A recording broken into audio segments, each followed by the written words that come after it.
Continuation, The Three Holy Children. Chapter 12, Susanna. Chapter 13. In Babylon there lived a man named Joachim, who married a very beautiful and God-fearing woman, Susanna, the daughter of Hilkiah. Her pious parents had trained their daughter according to the law of Moses. Joachim was very rich. He had a garden near his house, and the Jews had recourse to him often because he was the most respected of them all. That year, 2 elders of the people were appointed judges, of whom the Lord said, "Wickedness has come out of Babylon, from the elders who were to govern the people as judges." These men, to whom all brought their cases, frequented the house of Joachim. When the people left at noon, Susanna used to enter her husband's garden for a walk. When the old men saw her enter every day for her walk, they began to lust for her. They suppressed their consciences. They would not allow their eyes to look to heaven and did not keep in mind just judgments. Though both were enamored of her, they did not tell each other their trouble, for they were ashamed to reveal their lustful desire to have her. Day by day, they watched eagerly for her. One day they said to each other, "Let us be off for home. It is time for lunch." So they went out and parted, but both turned back, and when they met again, they asked each other the reason. They admitted their lust, and then they agreed to look for an occasion when they could meet her alone. One day, while they were waiting for the right moment, she entered the garden as usual with 2 maids only. She decided to bathe, for the weather was warm. Nobody else was there except the 2 elders, who had hidden themselves and were watching her. "Bring me oil and soap," she said to the maids, "and shut the garden doors while I bathe." They did as she said. They shut the garden doors and left by the side gate to fetch what she had ordered, unaware that the elders were hidden inside. As soon as the maids had left, the 2 old men got up and hurried to her. "Look," they said, "the garden doors are shut and no one can see us. Give in to our desire and lie with us. If you refuse, we will testify against you that you dismissed your maids because a young man was here with you." "I am completely trapped," Susanna groaned. "If I yield, it will be my death. If I refuse, I cannot escape your power. Yet it is better for me to fall into your power without guilt than to sin before the Lord." Then Susanna shrieked, and the old men also shouted at her, as one of them ran to open the garden doors. When the people in the house heard the cries from the garden, they rushed in by the side gate to see what had happened to her.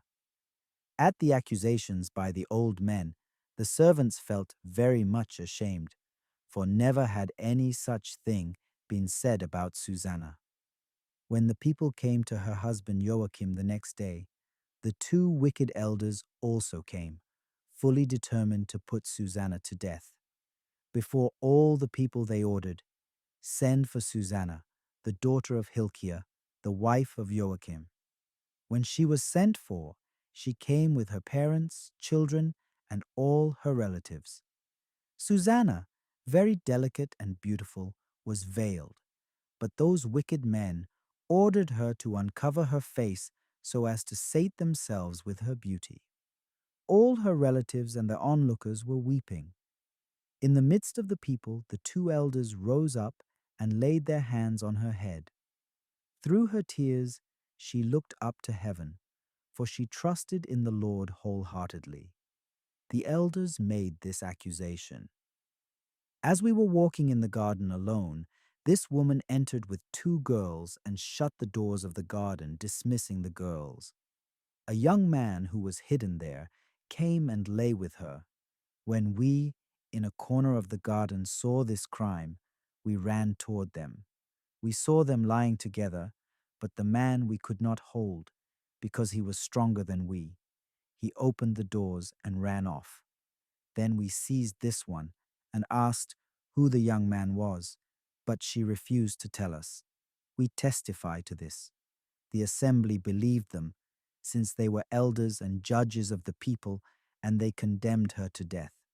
But Susanna cried aloud, O eternal God, you know what is hidden, and are aware of all things before they come to be. You know that they have testified falsely against me.